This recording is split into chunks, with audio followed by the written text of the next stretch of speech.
दलित कला विज्ञान व वाणिज्य महाविद्यालय मनमाड आयोजित 30 दिवसीय पोलीस भरती पूर्व ऑनलाईन मार्गदर्शन कोर्ससाठी जॉईन झालेल्या सर्व विद्यार्थी मित्रांचं मी स्वागत करतो. तसेच आजच्या या ऑनलाईन कोर्ससाठी मार्गदर्शक म्हणून लाभलेले माननीय मोजाड सर यांचे सुद्धा मी स्वागत करतो व त्यांना विनंती करतो की त्यांनी आजच्या या मार्गदर्शन वर्गाला सुरुवात करावी.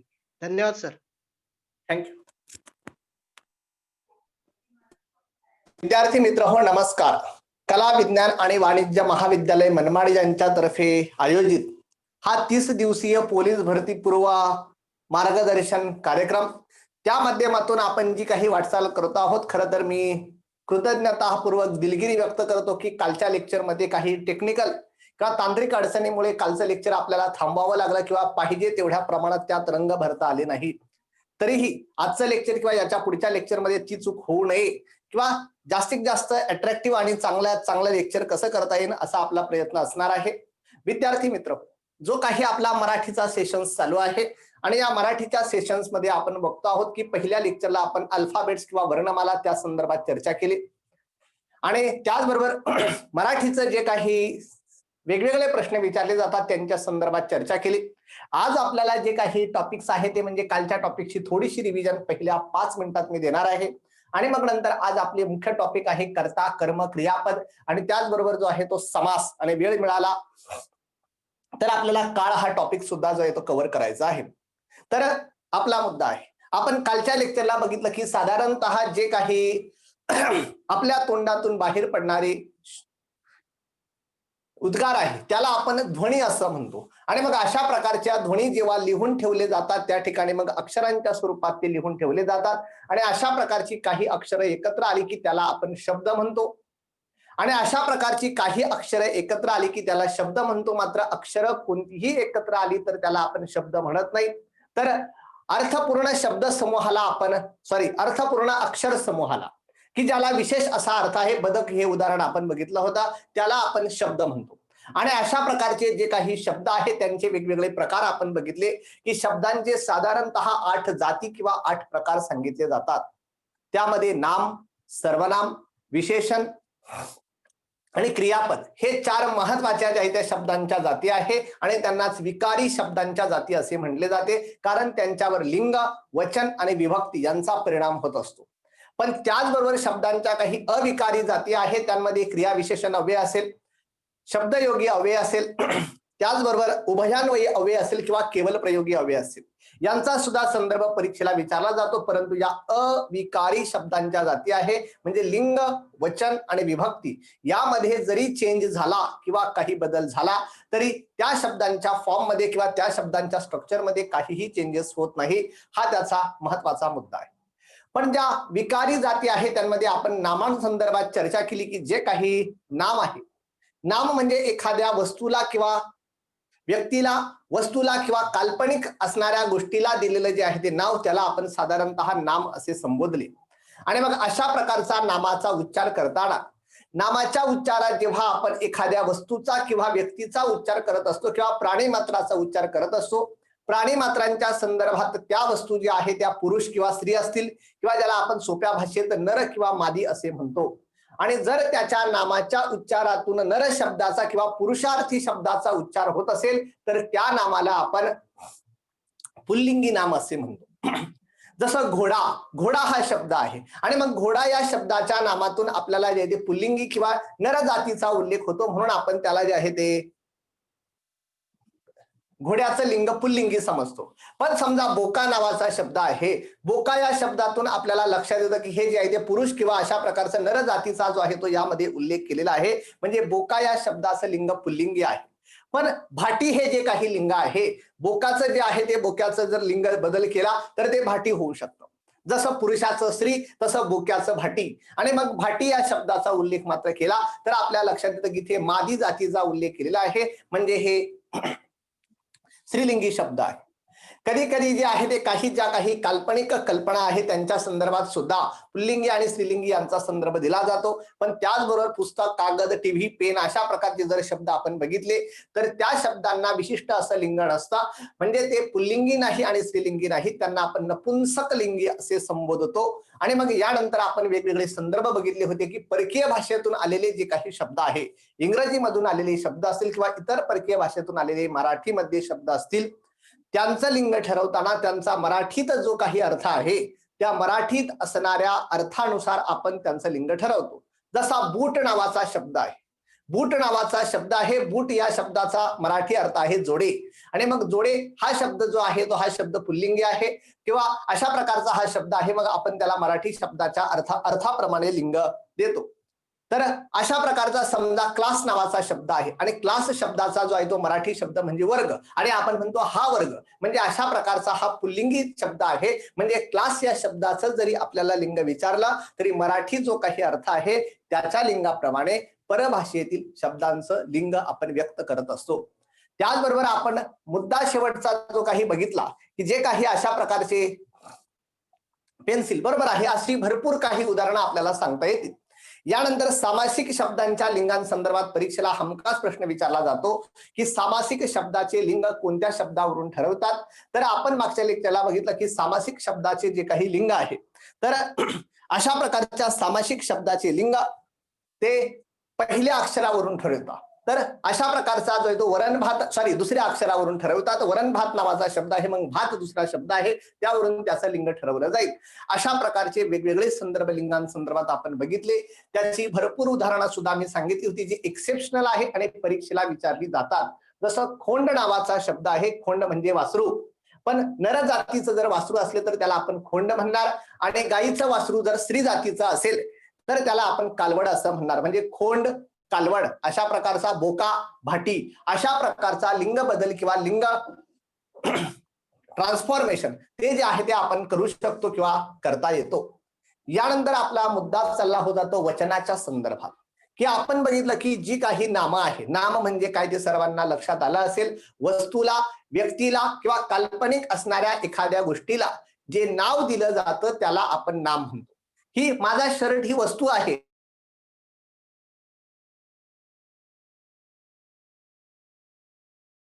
दिलं की बरोबर मूळ मुद्दा आहे की अशा प्रकारचा माझा जो काही ही काया किंवा हे शरीर आहे त्याला नाव गोपाळ नाव दिलेलं आहे, म्हणून मी व्यक्ती आहे, व्यक्तीचं नाव गोपाळ आहे. माझ्याकडे ही वस्तू आहे, वस्तूचं नाव अशा प्रकारचा मार्कर आहे किंवा खडू आहे. त्याचबरोबर एक स्वर्ग नावाची कल्पना आहे, मी त्या कल्पनेला नाव दिलं स्वर्ग. म्हणजे अशा प्रकारची कल्पना रूपी एखादी गोष्ट असेल, वस्तू असेल किंवा व्यक्ती असेल, तिला जर जे काही नाव दिलं जातं त्याला आपण नाम असे संबोधतो. आणि मग अशा प्रकारच्या नामावर कधी कधी जे आहे ते एक वचनी आहे का अनेक वचनी याचा संदर्भ जो आहे तो विचारला जातो. साधारणतः संस्कृत भाषेतून मराठी भाषा डेव्हलप झालेली आहे, पण संस्कृत मध्ये 3 वचनं सांगितली जातात. संस्कृत मध्ये वचन किती आहे? 3 वचन आहे. एका वचनाला जो आहे तो एक वचनी, नंतर द्विवचनी आणि नंतर बहुवचनी. म्हणजे संस्कृत भाषेत जी काही वचनं आहे, संस्कृत भाषेत साधारणतः 3 वचनं आहे. परंतु संस्कृत पासून जरी मराठी डेव्हलप झाली तरी मराठीची थाटणी किंवा मराठीचा जो काही बाज आहे तो थोडा वेगळा आहे. आणि मराठी शब्दांचा जर संदर्भ आपण बघितला तर संस्कृत प्रमाणे मराठीत 3 वचनं नाही तर मराठीत मात्र 2च वचनं आहे. जेव्हा एखाद्या नामातून एकाच वस्तूचा बोध होत असेल, एखादं नाम आपण उच्चारलं, पेन अशा प्रकारचं जे आहे ते, म्हणजे अशा प्रकारचं एखादं नाम उच्चारलं, फळा असं नाम उच्चारलं, मग फळा किती आहे? एकच आहे. म्हणजे अशा प्रकारचा एकाच वस्तूचा जेव्हा बोध होतो तेव्हा त्याला आपण जे आहे ते एक वचनी असे म्हणतो. पण जेव्हा आपण फळे अशा प्रकारचा जेव्हा उल्लेख करतो तर फळे म्हणजे काय आहे की अनेक साऱ्या वस्तूंचा बोध केलेला आहे, मग त्याला द्विवचन आपण म्हणत नाही तर त्याला बहुवचन किंवा अनेक वचन असं आपण म्हणतो. मग एक वचन आणि अनेक वचन अशा प्रकारचे नामांचे वेगवेगळे संदर्भ आपल्याला सांगता येतात किंवा त्या संदर्भात बरीच काही उदाहरणं कालच्या लेक्चरला जे आहे थोडक्यात मी जे आहे ते एक्सप्लेन केलेली आहे की अनेक वचन काय होत. तर अशा प्रकारचा जो आहे तो मूळ मुद्दा. आपण बघितलेला आहे. यानंतर आज जी काही चर्चा करायची आहे, आज जो काही खरं तर विभक्तीविषयी मला बोलायचं होतं, परंतु विभक्तीला जास्त वेळ लागणार आहे, त्यामुळे ते एका सेपरेट लेक्चरला मी ते विभक्ती हा टॉपिक कंप्लीट करणार आहे. आज मात्र आपल्याला जे काही बघायचं आहे, वचनांच्या संदर्भात एक दोन गोष्टी मी अजून एक्सप्लेन करतो, की 2-3 महत्वाची उदाहरणं आहेत. ती उदाहरणं तुमच्या लक्षात यायला हवी किंवा ती तुमच्या संग्रही असायला हवी. वचनांची काही प्रसिद्ध उदाहरणं लिहून घ्या.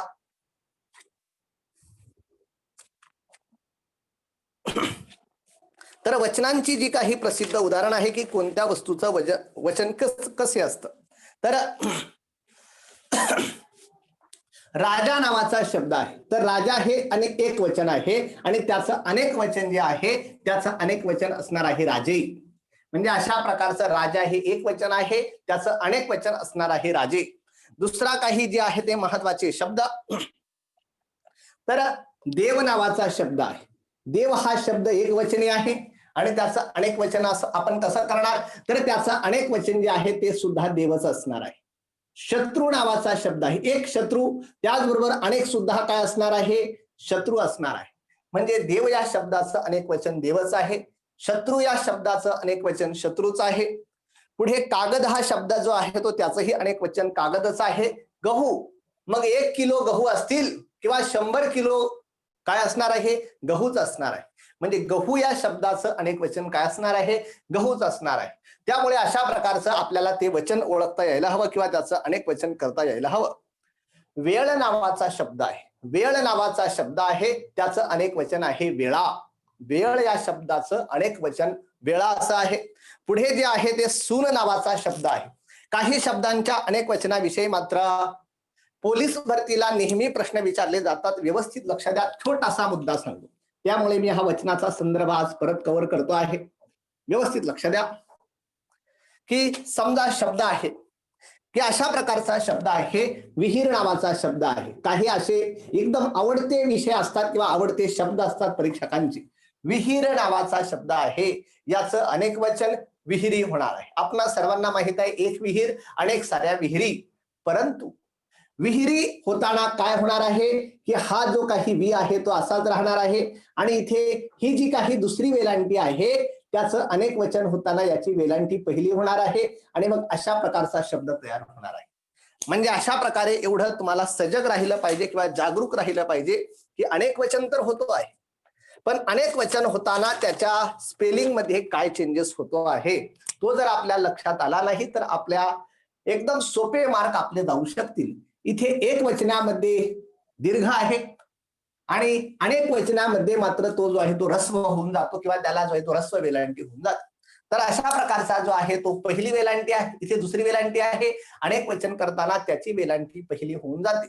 म्हणजे स्पेलिंग मिस्टेक सुद्धा झाली नाही पाहिजे. समजा सून नावाचा शब्द आहे, सोपा शब्द आहे सून. मग आपल्या प्रत्येकाला माहित आहे सासू आणि सून आपल्याकडे एकदम जबरदस्त नाते आहे. सासू आणि सून, सून नावाचा शब्द आहे पण त्याचं अनेक वचन आहे सुना.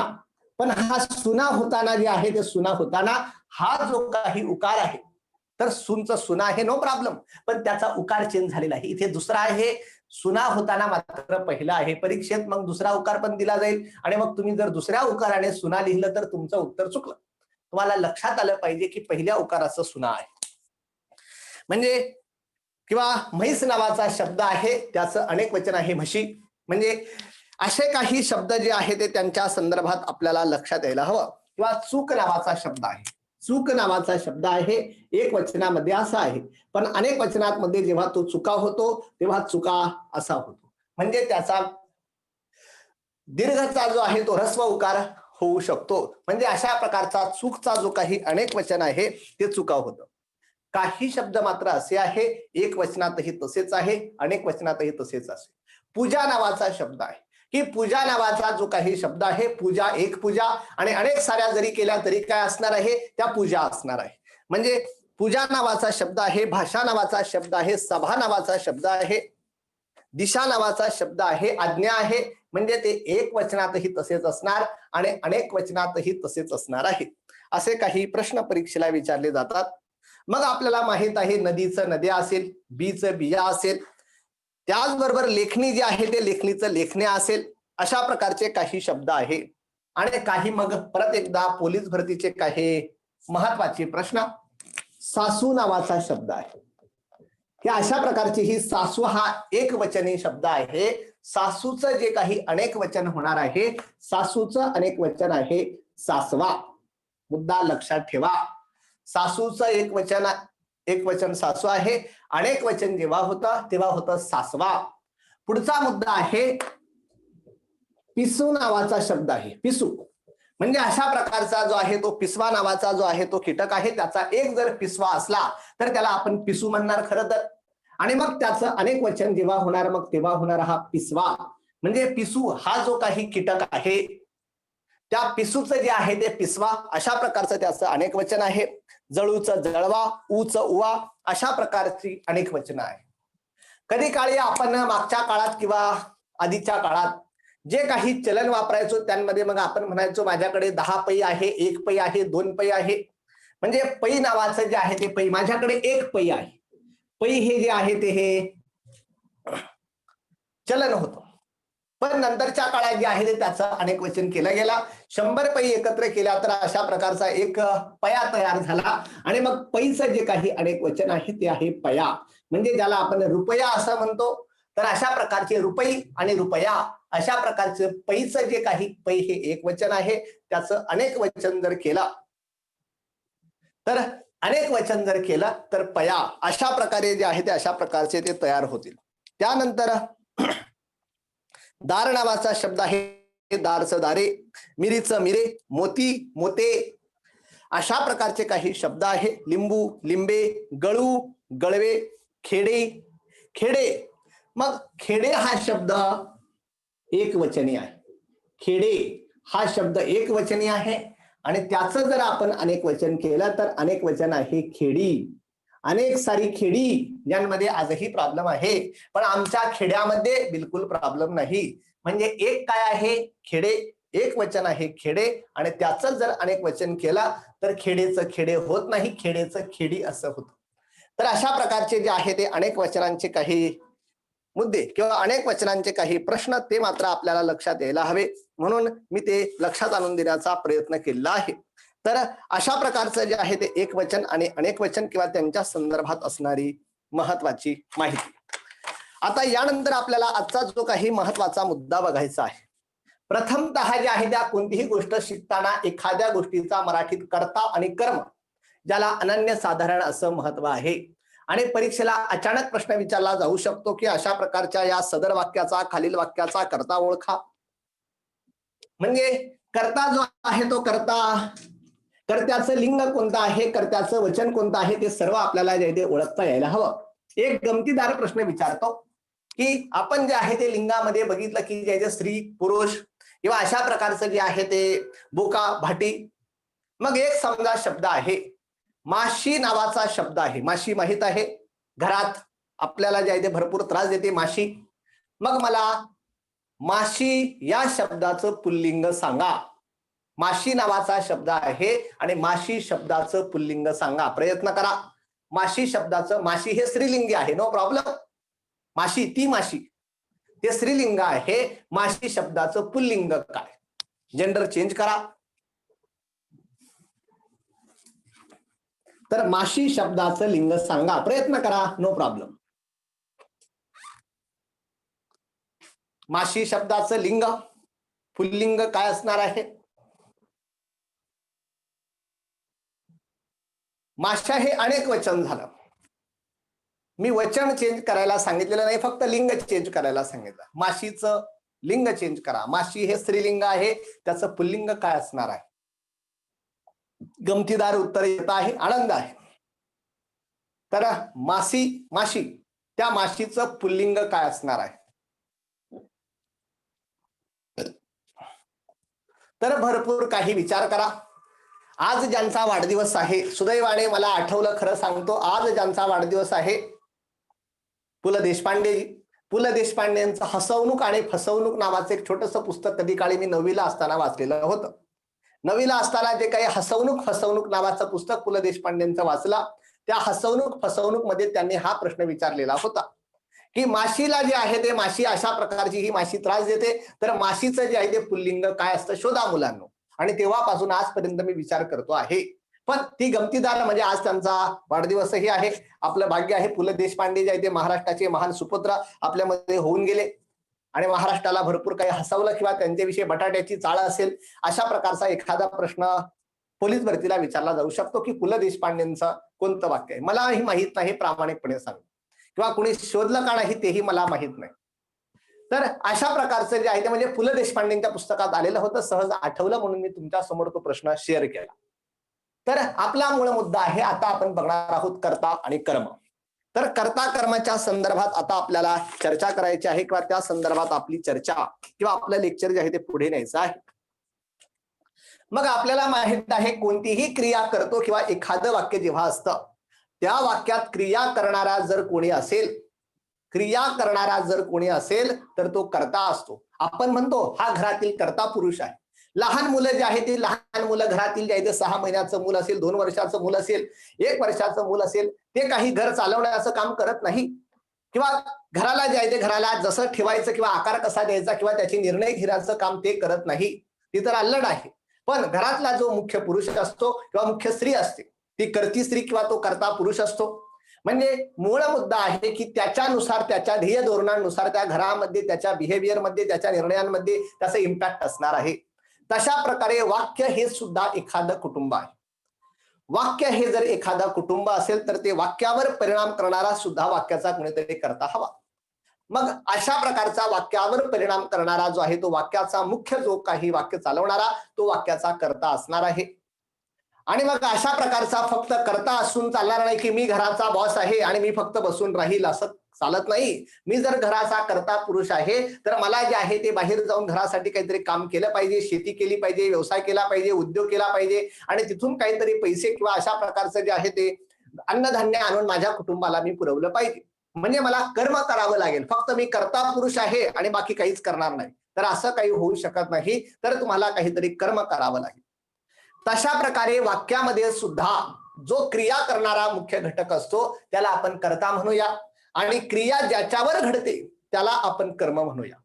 तर अशा प्रकारचे कर्ता आणि कर्म वाक्यातलं ओळखता येणं त्याविषयी परीक्षेला काही प्रश्न विचारले गेलेले आहेत. यामध्ये मग परीक्षेला जो आहे तो महत्वाचा मुद्दा आहे की नेमका कर्ता कोणता, की कर्ता कशाला म्हणायचं. समजा एक मी सोपं उदाहरण घेतो आहे. तर अशा प्रकारचं मी एक सोपं उदाहरण घेतो आहे. राम आंबा खातो. सोपं उदाहरण आहे. राम आंबा खातो. मग अशा प्रकारचा राम आंबा खातो नावाचं सोपं उदाहरण आहे. तर हे सेंटेन्स आहे. मग यामध्ये आपल्याला माहित आहे की राम आंबा खातो अशा प्रकारचं हे जर वाक्य एक परिवार असेल तर याच्यात कोणीतरी कर्ता असणार आहे आणि याच्यात बरोबर एक कर्म सुद्धा असणार आहे आणि एक क्रियापद तर आहे. क्रियापद म्हणजे आपण बघितलेलं आहे वाक्याचा अर्थ पूर्ण करणारा शब्द म्हणजे क्रियापद. मग आपण फक्त एवढं उच्चारलं राम आंबा तर याचा अर्थ पूर्ण होणार का? राम आंबा पुढे काय काहीच माहित नाही तर असं करता येत नाही. मग मूळ मुद्दा आहे राम आंबा खातो. अशा प्रकारचं जर वाक्य आहे तर मग यामध्ये कर्ता कोणता आणि मग नेमकं कर्म कोणतं. शक्यतो आपल्याला एक सवय असते की एखादा पुरुष प्रधान व्यक्तीचं नाव आलं किंवा एखाद्या व्यक्तीचं नाव आलं तर लगेच आपण म्हणतो करणारा कोण असणार, हा काय राम दिसतो आहे. म्हणजे अशा प्रकारचा जो आहे तो लगेच आपण राम हा कर्ता म्हणतो. नो प्रॉब्लेम, काही दृष्टीने ते बरोबरही आहे पण सर्व वेळेस ते बरोबर येईल याची खात्री नाही. म्हणजे जर अशा प्रकारचं वाक्य बघितलं राम आंबा खातो, मग अशा प्रकारचा राम आंबा खातो मग यात कर्ता कोण असणार आहे तर कर्ता आहे राम. आणि मग रामाने केलेली जी काही क्रिया आहे खाण्याची क्रिया हे क्रियापद आहे म्हणजे वाक्याचा अर्थ पूर्ण करणारे शब्द. रामाने जी काही क्रिया केलेली आहे रामने ती क्रिया कुणावर घडलेली आहे आंब्यावर. म्हणजे त्याने आंबा खाण्याची क्रिया केलेली आहे. क्रिया आहे खाण्याची पण कुणावर घडली आंब्यावर घडली म्हणून आंबा हे वाक्याचं काय झालं तर कर्म झालेलं आहे. म्हणजे अशा प्रकारचं जे आहे ते राम आंबा खातो या वाक्यामध्ये राम हा कर्ता आहे आणि आंबा हे कर्म आहे. पण समजा दुसरा एखादा शब्द मी वाक्य दिलं मला दूध आवडते तर मी दुसरं वाक्य लिहिला मला दूध आवडते आणि मग यामध्ये तुम्ही लगेच जे आहे ते आपल्या टेबल टेनिस फॉर्म्युल्यानुसार म्हणजे वाक्य समोर आलं की आपला कसा तरी विचार करायचा पण नाही आणि फक्त आपलं जे आहे ते ठोकताळे मांडायचे आणि जे आहे ते उत्तर द्यायचं. असे जर केले तर प्रॉब्लेम होईल. मग यात लगेच तुम्हाला दिसेल की मला, मग इथे करता कोण, मग लगेच तुम्ही लिहून द्याल हा हे करता मला. आणि मग क्रिया कशावर झाली तर दुधावर, म्हणजे हा काय आहे कर्म, आणि मग हा आहे क्रियापद. पण मराठी व्याकरण एवढं काही सोपं नाही. मराठी व्याकरणामध्ये काहीतरी नियम आहे. फक्त तुम्हाला काय वाटतं म्हणून ते व्याकरणाचं जे आहे ते व्याकरणाचं उत्तर बरोबर येईन असा मुद्दा नाही. व्याकरणाचा नियम काय सांगतो, जो नियम सांगतो त्या नियमानुसार लिहिलं तरच तुमचं उत्तर बरोबर येईल. आणि जर असं लिहिलं मला हा करता तर हे उत्तर चुकीचं येणार आहे. मग तुम्हाला प्रश्न पडेल की नेमका करता ओळखायचा कसा, वाक्यामध्ये नेमका करता कोणता आहे ते ओळखायचं कसं. इथं तर आम्हाला दिसते धडधडीत मला, पण तुम्ही म्हणता हे उत्तर चुकीचं आहे. इथे नो प्रॉब्लेम, राम आंबा खातो मध्ये राम करता आहे, नो प्रॉब्लेम. पण मला दूध आवडते असा शब्द मी सांगितला तर मला आवडणारा मी, सॉरी मला आवडतं हे म्हणजे करता मी आहे असं तुम्हाला वाटेल. पण मूळ मुद्दा आहे की सर तर म्हणतात हे उत्तर चुकीचं आहे. मग नेमका ह्या वाक्यातील करता कोणता आहे. तर कर्ता आणि कर्म कसे ओळखायचे त्याचा एक स्पेशल फॉर्म्युला बनवलेला आहे, किंवा बऱ्याच तत्वचिंतकांनी बरंच काही चिंतन केलं आणि त्याच्या संदर्भात काही वाक्य लिहून ठेवलेले आहे. व्यवस्थित लक्ष द्या की कर्ता आणि कर्म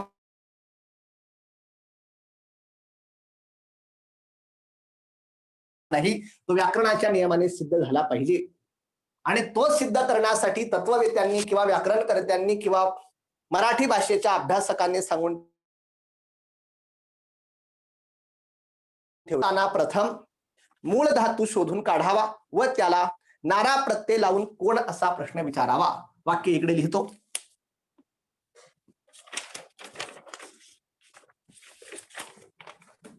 रेड पेन मध्ये दिसत नसेल तर मला सांगत चला.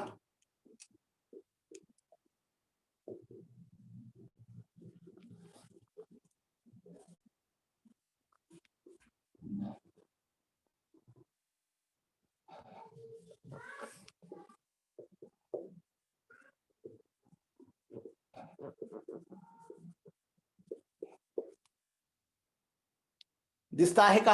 ओके, दिसता आहे, मग काही प्रॉब्लेम नाही.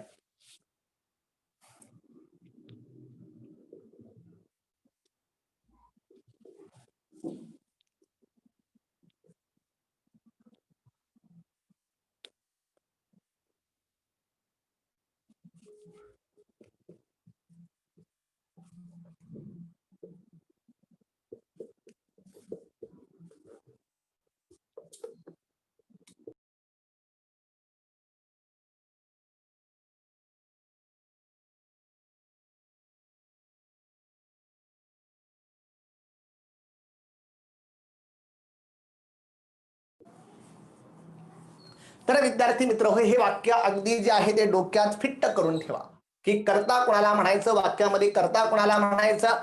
तर करता शोधताना दिसत असेल आज चांगली नेटवर्कची कृपा आहे किंवा तांत्रिक बाबींची कृपा आहे.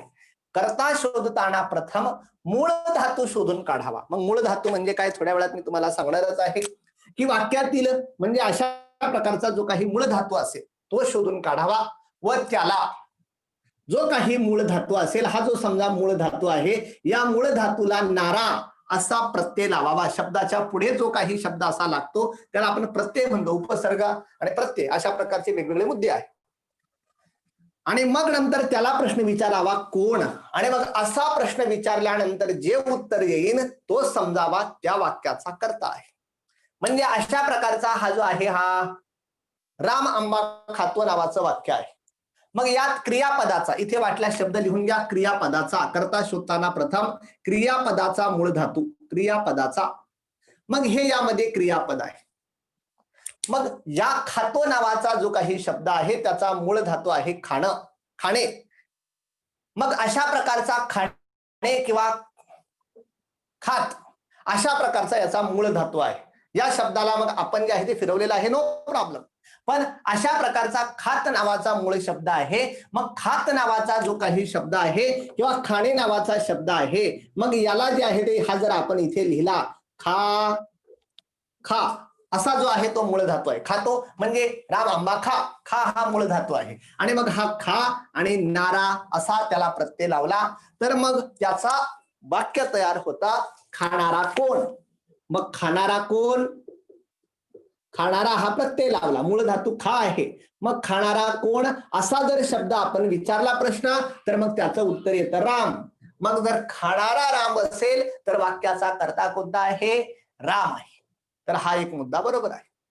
आणि मग राम याने जी काही, मग हा राम हा कर्ता आहे आणि मग त्याने खाण्याची जी काही क्रिया आहे, क्रियापदाची क्रिया मग कुणावर घडलेली आहे? तर आंब्यावर घडलेली आहे. किंवा रामने काय खाल्लेलं आहे? तर आंबा खाल्ला. म्हणजे मग याचं कर्म कोणतं? तर आंबा नावाचं कर्म आहे.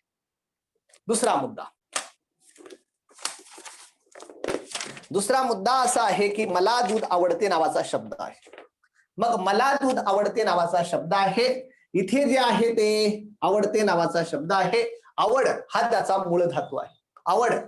मग इथे जर आपण शब्द लिहिला आवडणारे काय किंवा आवडणारे कोण, आवडणारे कोण किंवा आवडणारे काय असा जर प्रश्न विचारला तर आवडणारे काय आहे?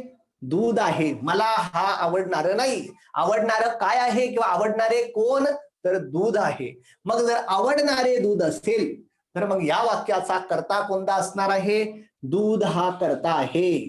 तर अशा प्रकारचं दूध हा या वाक्याचा कर्ता आहे. मला हे उत्तर लिहिलं तर तुमचं उत्तर चुकलं. तर आवडणारे जे आहे ते आवडणारे दूध आहे, म्हणजे दूध हा या वाक्याचा कर्ता आहे. आणि मग दूध आवडण्याची क्रिया कुणावर घडली? तर दूध आवडण्याची क्रिया माझ्यावर किंवा मला घडलेली आहे. म्हणून मला हे या वाक्याचं काय आहे? कर्म आहे. फक्त आपल्याला वाटलं म्हणून मला हा कर्ता लिहून चालत नाही. त्याला व्याकरणाचा आधार द्यावा लागतो. म्हणजे व्याकरणाचा आधार काय सांगतो? कर्ता शोधताना प्रथम क्रियापदाचा मूळ धातू शोधून काढावा आणि त्याला नारा असा प्रत्यय लावून कोण असा प्रश्न विचारावा. मग आवडणारे कोण? तर आवडणारे दूध आहे. म्हणून मग जे आहे ते या वाक्याचा कर्ता दूध असा आहे. तर हे मुद्दा लक्षात ठेवा. अजून एक उदाहरण सांगतो हवं तर. हे अशा प्रकारचा जो काही प्रश्न आहे,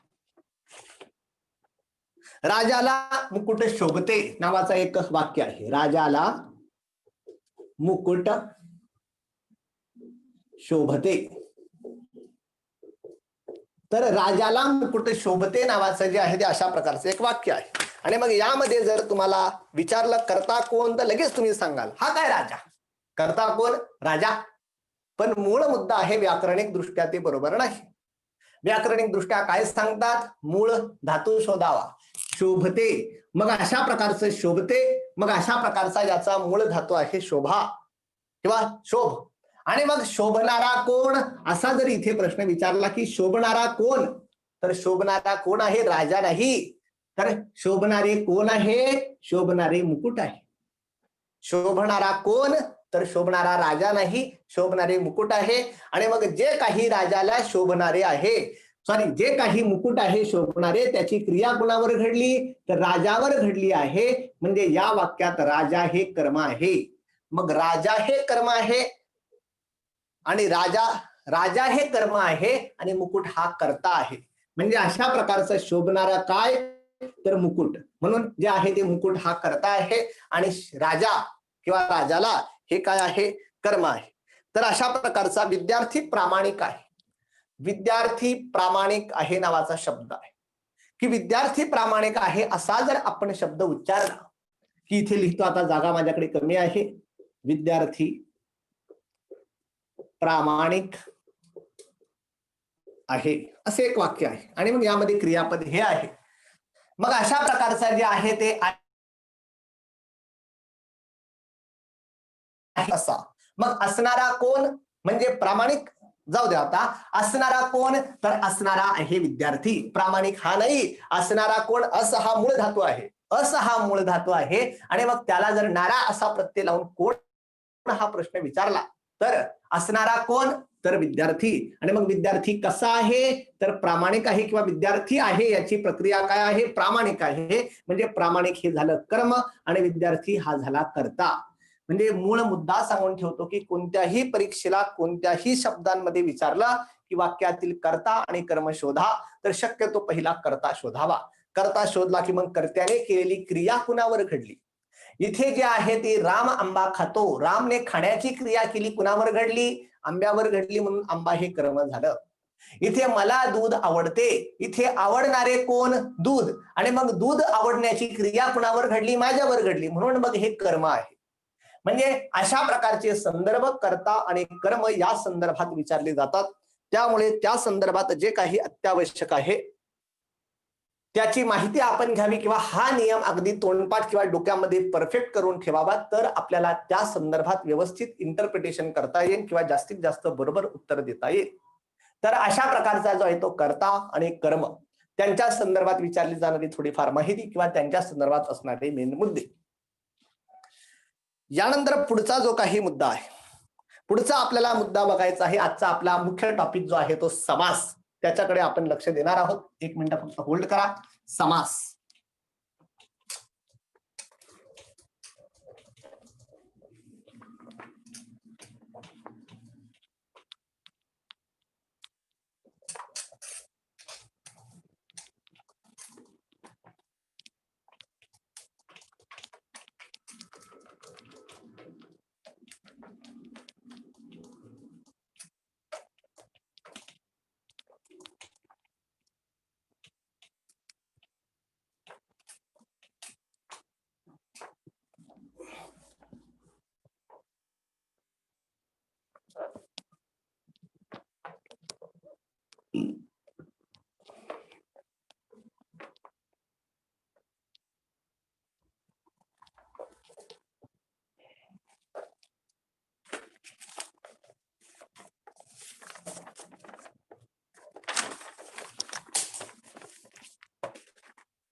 तर विद्यार्थी मित्र हो, आता आपण बघणार आहोत परीक्षेला एक दोन प्रश्न शक्यतो विचारले जातात आणि ते पोलीस भरतीची जर क्वेश्चन पेपर बघितली अगदी वरवरचे आणि सिंपल क्वेश्चन्स असतात.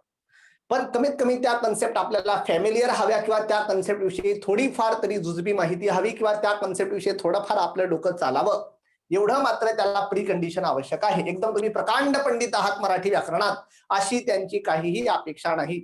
परंतु कमीत कमी एखादा अर्ज लिहिता आहे किंवा एखाद्याचं जे आहे ते स्टेटमेंट लिहून घेता आहे, त्या काळात नेमके काही व्याकरणाचे नियम तुम्हाला माहित असावे किंवा तुमच्या मराठी व्याकरण किंवा मराठी लेखन तुमचं जे आहे ते अधिक समृद्ध असावं, या दृष्टीने काही मराठीचे सोपे सोपे प्रश्न विचारले जातात.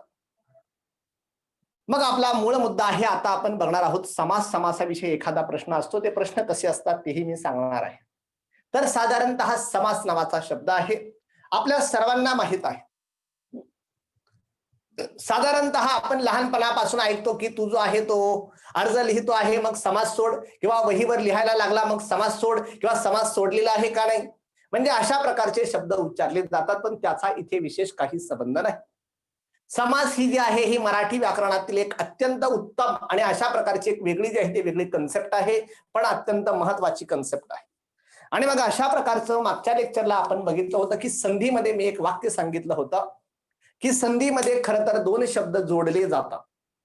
दोन शब्द जोडले जातात आणि त्यांची एक संधी तयार होते.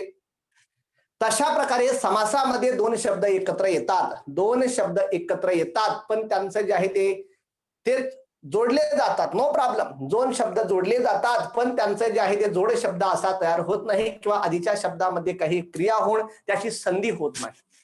म्हणजे अशा प्रकारचा वरण भात, वरण आणि भात नावाचा शब्द आहे. वरण आणि भात.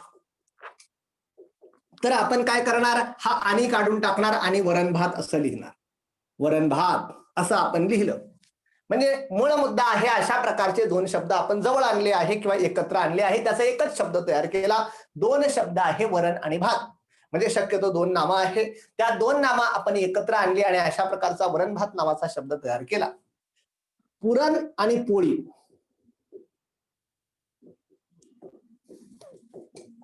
हे दोन शब्द एकत्र करून पुरणपोळी हा एकच शब्द केला. तर अशा प्रकारचं जे आहे ते मूळ मुद्दे. म्हणजे समासात काय केलंय की हे दोन शब्द आपण जे आहे ते एकत्र आणलेले आहे किंवा दोन शब्दांपासून एकच शब्द तयार केला. वेगवेगळे समास आहे ते मी सांगणार आहे.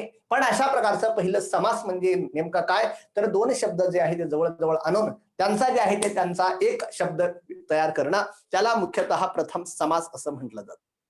आणि मराठी व्याकरणाच्या संदर्भात वेगवेगळ्या शब्दांचा उच्चार करताना त्यामध्ये एक सिस्टमॅटिकपणा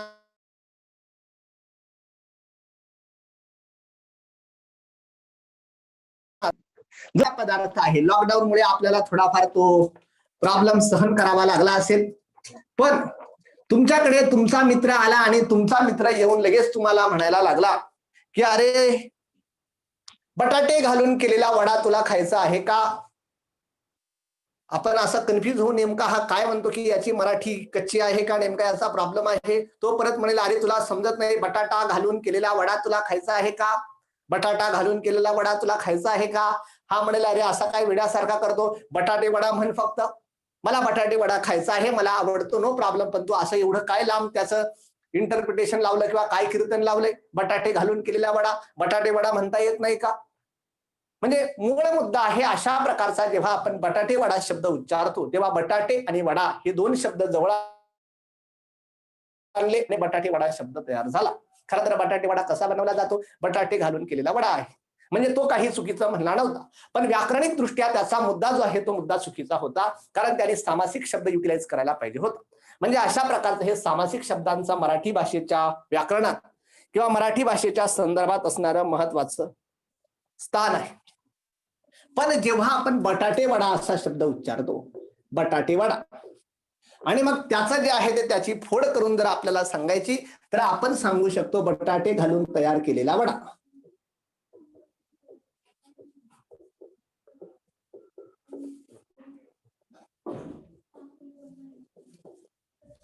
मग बटाटे घालून तयार केलेला वडा असं जर आपण त्याला म्हटलं, मग नेमका हा काय आहे आणि हा काय आहे, तर हा सामासिक शब्द आहे. याचा काही प्रॉब्लेमच नाही, कारण हे दोन शब्द याने इथे एकत्र आणले म्हणजे हा सामासिक शब्द झाला, पहिला मुद्दा. आणि दुसरा मुद्दा जो आहे तो हा बटाटे घालून तयार केलेला वडा, हा याचा आम्ही इंटरप्रिटेशन सांगितलं की बटाटे वडा म्हणजे नेमका काय, तर बटाटे घालून तयार केलेला वडा म्हणजे मग हा झाला त्याचा विग्रह. तर अशा प्रकारचा हा विग्रह असतो, जे इंटरप्रिटेशन सांगतो त्याला विग्रह म्हणतात. आणि जो काही शब्द असतो दोन नामांना किंवा दोन शब्दांना एकत्र आणणारा त्याला सामासिक शब्द असे म्हणतात. म्हणजे प्रत्येक वेळेस जो आहे तो जर सामासिक शब्द असेल तर त्याचा काहीतरी विग्रह किंवा त्याची फोड करून आपल्याला सांगता येणार आहे, आणि फोड करून सांगितलेला शब्द त्याचा आपल्याला सामासिक शब्द तयार करता येणार आहे. तर अशा प्रकारचा मूळ मुद्दा आहे आणि अशा प्रकारचा समास किंवा सामासिक शब्दांचं मराठी भाषेमध्ये असणारं महत्व आहे. मग आपण बघितलं आहे की सामासिक शब्द तयार होताना किंवा समास तयार होताना एखाद्या शब्दाचा कमीत कमी दोन शब्द एकत्र आलेले आहे. कधी कधी दोन पेक्षा जास्तही असतील, त्याची उदाहरणं मी पुढे सांगणार आहे. पण कमीत कमी दोन पद किंवा दोन शब्द एकत्र आलेले असतात. आणि मग जे काही दोन शब्द किंवा कमीत कमी जे काही दोन शब्द एकत्र आलेले असतात त्यांपैकी त्या शब्दामधील सर्वात महत्वाचा शब्द कोणता आहे किंवा कोणत्या, पहिल्या की दुसऱ्या, म्हणजे बटाटे वडा, मग एक शब्द आहे पहिला बटाटे आणि दुसरा वडा. या बटाटे वडा शब्दामध्ये पहिल्या शब्दाला जास्त महत्व आहे की दुसऱ्या शब्दाला जास्त महत्व आहे, यावरून समासाचे काही वेगवेगळे प्रकार पाडले जातात. म्हणजे सामासिक शब्दामध्ये आलेल्या कोणत्या पदाला अधिक महत्व आहे, वाक्य हवं तर लिहून घ्या. सामासिक शब्दामध्ये असलेल्या कोणत्या पदास अधिक महत्व आहे, यावरून सामासिक शब्दामध्ये आलेल्या कोणत्या पदास अधिक महत्व आहे यावरून समासाचे चार प्रकार पाडले जातात. पहिले चार प्रकार लिहितो आणि मग त्यांचे इंटरप्रिटेशन सांगतो.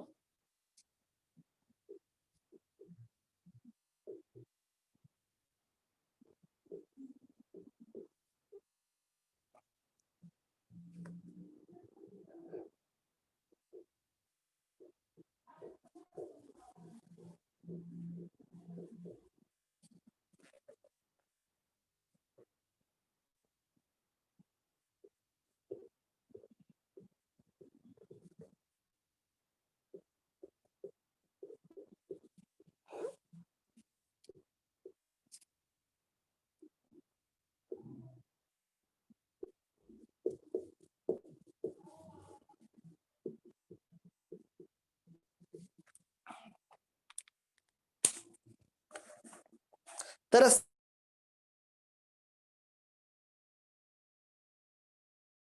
पदे एकत्र आलेली असतात आणि मग त्यांमध्ये कोणत्या पदाला अधिक महत्व आहे त्यानुसार त्या सामासिक शब्दांचे 4 प्रकार पडतात. अव्ययी भाव समास, तत्पुरुष समास, द्वंद्व समास आणि इकडे लिहिलेला बहुव्रीही नावाचा समास आहे. म्हणजे कोणते पद महत्वाचे आहे, परीक्षेला एखादा प्रश्न असा विचारला जाऊ शकतो. त्यावरून अशा त्याचे प्रकार पडतात. जर सामासिक शब्दांमध्ये वेगळ्या पेनने लिहितो म्हणजे तुम्हाला लक्षात येईल. जर सामासिक शब्दांमध्ये पहिले पद महत्वाचे असेल, त्याची उदाहरण मी सांगणार आहे, मग तुम्हाला अजून काही गोष्टी क्लिअर होतील.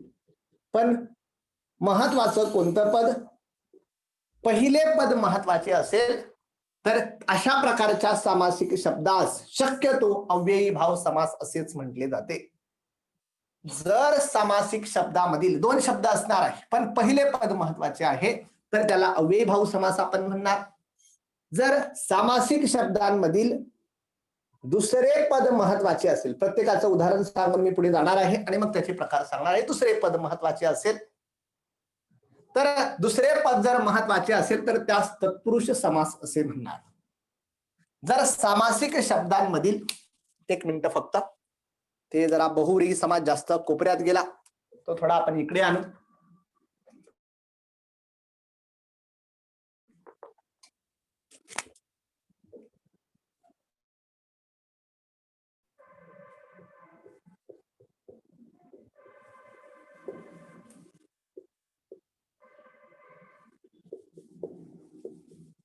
बहुव्रीही असं त्याचं नाव आहे. आता इकडे आणला, थोडा क्लिअर दिसायला लागलेला असेल. मित्र हो, लक्ष द्या. तर सामासिक शब्दातील जर पहिले पद महत्वाचे असेल तर त्याला आपण अव्ययी भाव समास म्हणणार. सामासिक शब्दामधील जर दुसरे पद महत्वाचे असेल किंवा दुसरा शब्द महत्वाचा असेल तर त्याला आपण तत्पुरुष समास म्हणणार. सामासिक शब्दामधील दोन्ही पदे महत्वाची असतील, दोन्ही पदे महत्वाची असतील तर अशा सामासिक शब्दाला आपण द्वंद्व समास असे म्हणणार. द्वंद्व असा शब्द आहे, द्वंद्व समास. आणि जर सामासिक शब्दामधील दोन्ही पदे महत्वाची नसून, दोन्ही पदे महत्वाची नसून निराळ्याच किंवा वेगळ्याच पदाचा बोध होत असेल, सामासिक शब्दामध्ये दोन्ही पदे महत्वाची नसून वेगळ्याच शब्दाचा बोध होत असेल किंवा कन्सेप्ट, संकल्पनेचा बोध होत असेल,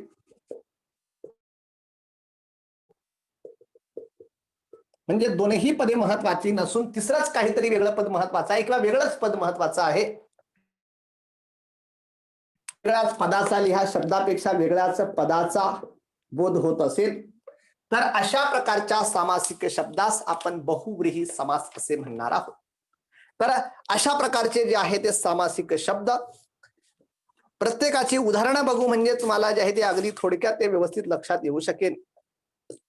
बाकी त्याचे टाइप्स मी तर नंतर सांगणारच आहे, पण पहिले आपण थोडक्यात त्याची उदाहरणं बघू की अशा प्रकारचा अव्ययी भाव समास डिटेलमध्ये मी नंतर सांगणार आहे. प्रथमतः एक एक उदाहरण देतो म्हणजे नेमकी कन्सेप्ट काय आहे तुम्हाला लक्षात येईल. की अव्ययी भाव समास, अव्ययी भाव समासाचं एक उदाहरण समजा आजन्म नावाचं उदाहरण आहे. आजन्म, तर अशा प्रकारचं आजन्म नावाचं उदाहरण आहे. मग आजन्म नावाचा जो काही शब्द आहे यामध्ये एक शब्द आहे आ, म्हणजे एक पहिलं पद आहे आ आणि दुसरा पद आहे जन्म. आणि याचा जर आजन्म शब्दाचा विग्रह आपण केला तर जन्मापासून, तर अशा प्रकारचं जे आहे ते त्याचं जे आहे ते त्याचा विग्रह असणार आहे. सॉरी, आजन्म शब्दाचा विग्रह आहे ती जन्म असेपर्यंत किंवा मृत्यूपर्यंत असा त्याचा विग्रह आहे. मग जसं आपण म्हणतो की,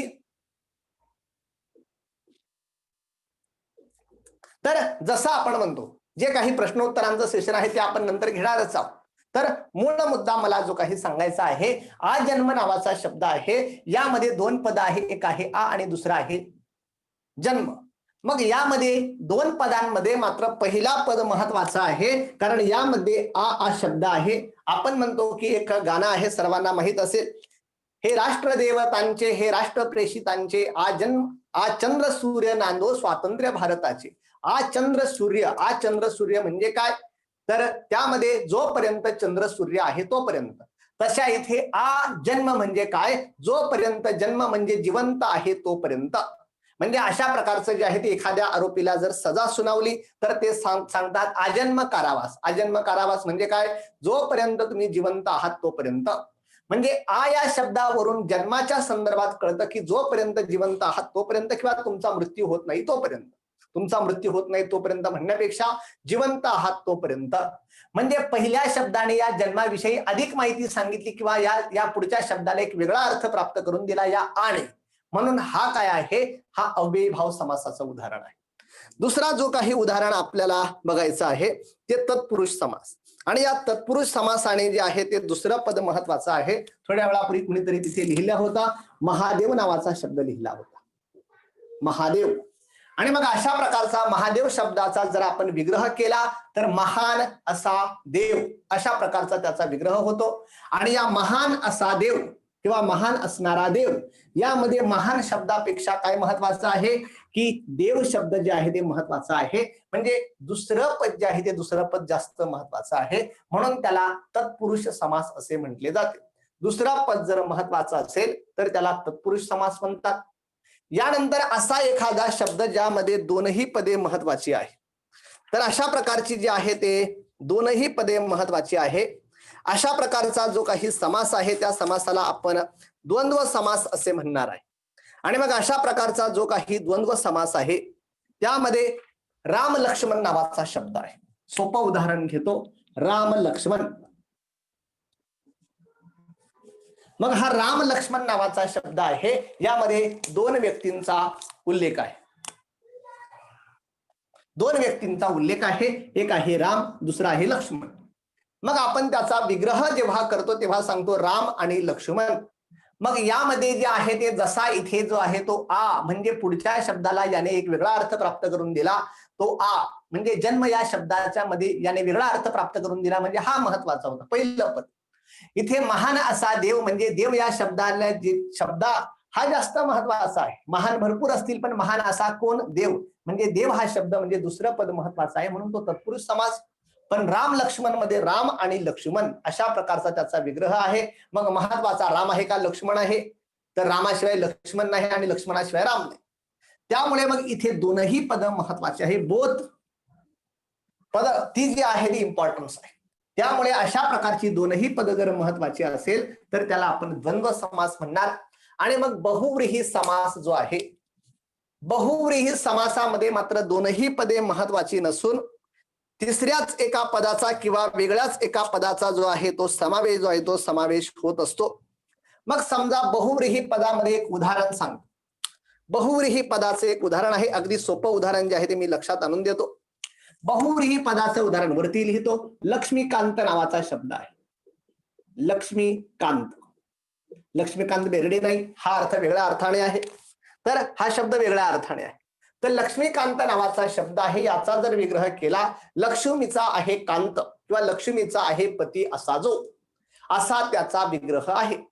तर लक्ष्मीचा आहे पती असा जो, असा त्याचा विग्रह आहे.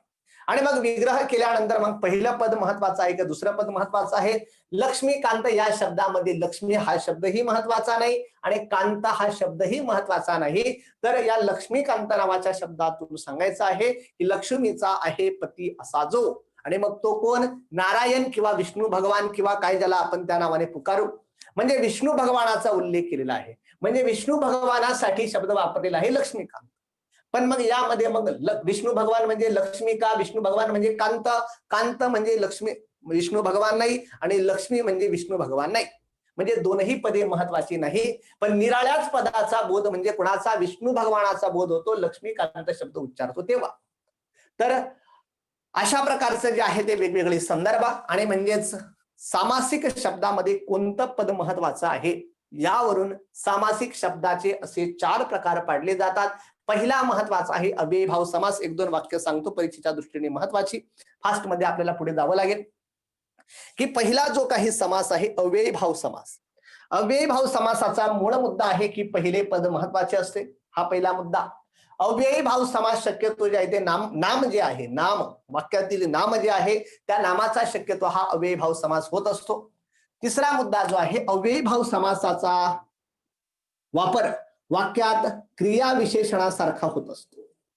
क्रिया विशेषण म्हणून शक्यतो जे आहे ते होत असतो. आज जन्म म्हणजे अशा प्रकारचं हे क्रिया विशेषण आहे. म्हणजे जी काही जन्मापासूनची क्रिया आहे त्यामध्ये एक वेगळं जे आहे ते वेगळं त्याला स्थान प्राप्त करून दिलं या आ शब्दाने. म्हणजे अशा प्रकारचा हा जो अव्ययीभावाचा जो काही शब्द आहे त्याचा उपयोग वाक्यामध्ये क्रिया विशेषण अव्यय किंवा क्रिया विशेषण अव्ययासारखा होत असतो. तिसरा मुद्दा मी सांगतो, खरं तर क्रिया विशेषण अव्यय करून घ्या. क्रिया विशेषण वेगळं आहे आणि क्रिया विशेषण अव्यय वेगळा आहे. यानंतर पुढचा मुद्दा जो आहे अव्ययीभाव समासामध्ये आपल्याला माहित आहे पहिले पद महत्वाचे असते, म्हणून बऱ्याच वेळा अव्ययीभाव समासालाच प्रथम पद प्रधान समास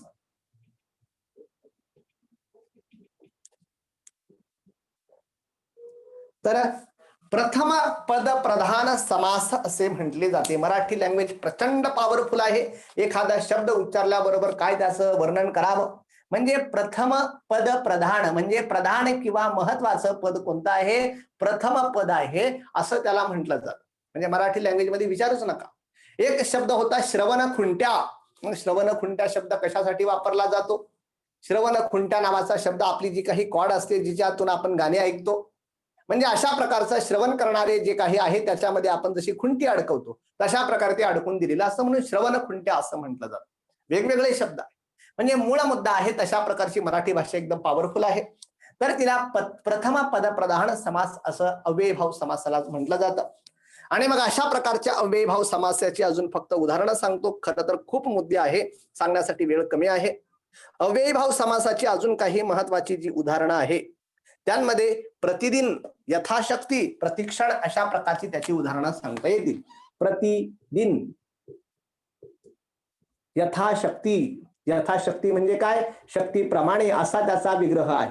पण यांमध्ये यथा हा शब्द महत्वाचा आहे की तुमच्यात शक्ती आहे पण तुम्ही कसं काम करा, यथाशक्ती आम्हाला मदत करा. तुमची जेवढी कॅपॅसिटी असेल, शक्ती असेल, कॅपेबिलिटी असेल त्याप्रमाणे आम्हाला जे आहे ते मदत करत चला. काहीतरी विद्यार्थ्यांच्या सूचना आहे पण शिकवण्याच्या गडबडीत माझ्या काही सूचना वाचल्या जात नाही, त्याबद्दल दिलगिरी व्यक्त करतो.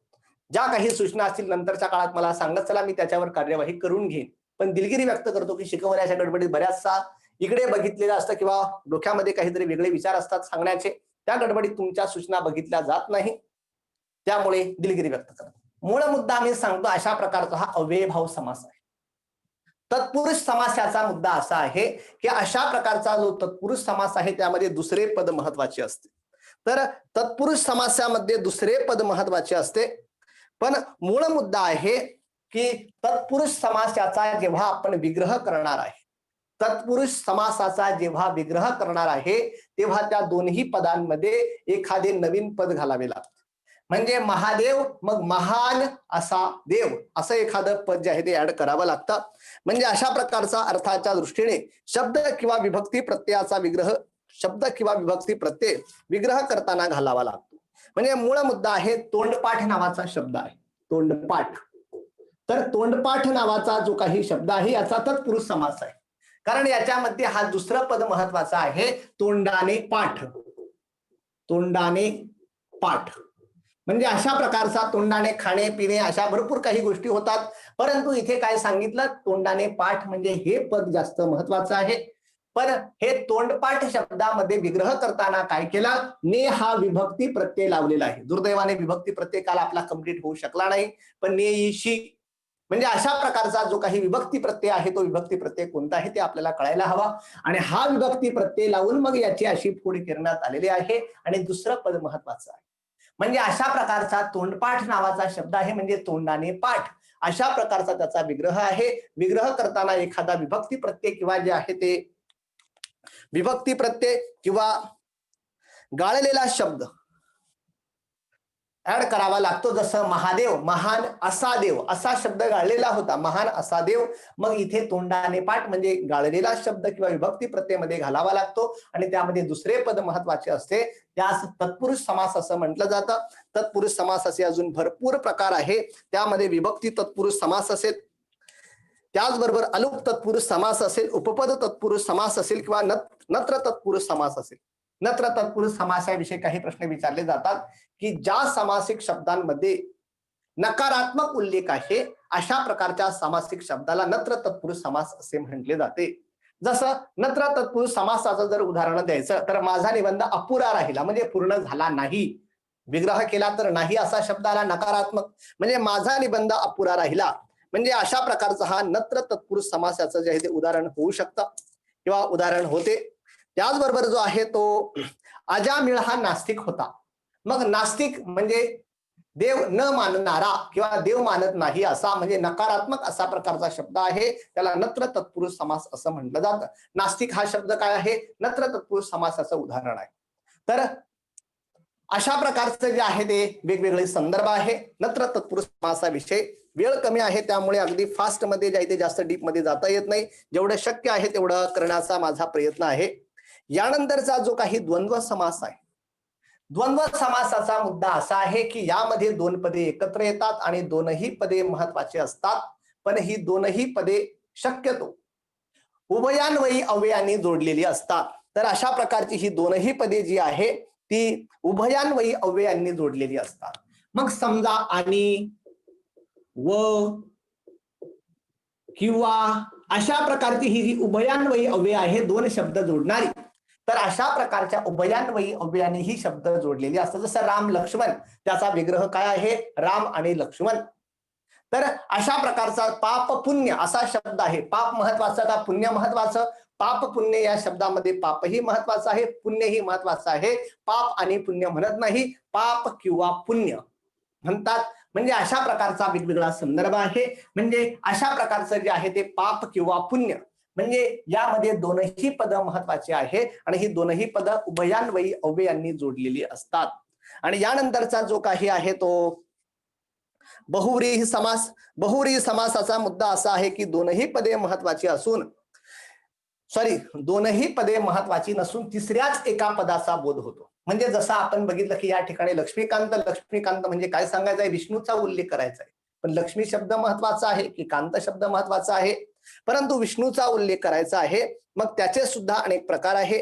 या बहुव्रीही समासाचे जे काही प्रकार आहे, या बहुव्रीही समासामध्ये नत्र बहुव्रीही समास आहे, सहबहुव्रीही समास आहे आणि प्रतिबहुव्रीही समास आहे. सहबहुव्रीही समासाचं फक्त 2-3 उदाहरणं सांगतो. नत्र शब्द आला म्हणजे नकारात्मक शब्द असणार आहे, ते तुम्ही आता करून घ्या कारण करण्यासाठी आपल्याकडे वेळ नाही. समाहार द्वंद्व समास सांगतो की समाहार बहुव्रीही समास आहे, समाहार बहुव्रीही समास. मग यामध्ये दोनही पदे महत्वाची नसणार, पण तिसऱ्याच एका पदाचा बोध होणार आहे. पण समाहार अशा प्रकारचा जो काही समास आहे, तर अशा प्रकारचा हा समाहार नाही, सहबहुव्रीही समास. ते थोडं कन्फ्युजन झालं. समाहार द्वंद्व समास आहे, सहबहुव्रीही समास सांगतो. सहबहुव्रीही समासामध्ये जी काही पद आहे त्यांमध्ये सहबहुव्रीही समासामध्ये सह, सु, स्वरूप अशा प्रकारची वर्णनं जी आहे ती वर्णनं वापरली जातात.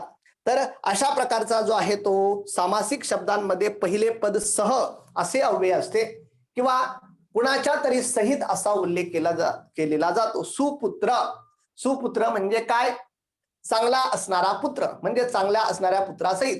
किंवा अशा प्रकारची जी काही वेगवेगळी उदाहरणं आहे त्यांमध्ये सादर नावाचा शब्द आहे. सादर म्हणजे काय, आदराने सहित असा जो, आदराने सहित असा जो म्हणजे सहित किंवा सह त्याच्या जे आहे ते त्याच्या बरोबर जोडलेला आहे.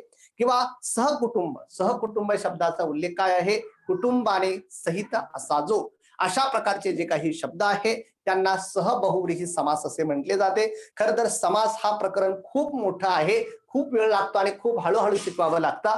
पण जितका काही वेळ अवेलेबल आहे पोलीस भरतीच्या दृष्टीने, सहोदर, व्हेरी गुड, सहोदर म्हणजे अशा प्रकारचा जे आहे ते सहोदर नावाचा शब्द आहे. असे भरपूर शब्द सांगता येतील. सादर, सहोदर आहे. त्याचबरोबर अजून एक मी शब्द इतिहासाच्या लेक्चरमध्ये नेहमी सांगतो, या मोमेंटला एक्झॅक्ट आठवत नाही, पण जाऊ द्या. असे भरपूर उदाहरणं अशी सह बहुव्रीही समासाची आपल्याला सांगता येते. तर अशा प्रकारचे जे आहे ते वेगवेगळे शब्द आहेत. त्यांचा विग्रह काय आहे, तो कोणत्या समासाचं उदाहरण आहे. सब टाइप्स जास्त पोलीस भरतीला विचारले जात नाही. जे काही समास जे आहेत त्याचे सब टाइप्स जास्त विचारले जात नाही. तपोवन असं बरोबर आहे. भरपूर असे शब्द आहे. तर प्रत्येक समासाची अजून लागेल तितकी जे आहे ते उदाहरण आहे. पण फक्त जे आहे ते हे महत्वाचे 4 समास कोणते,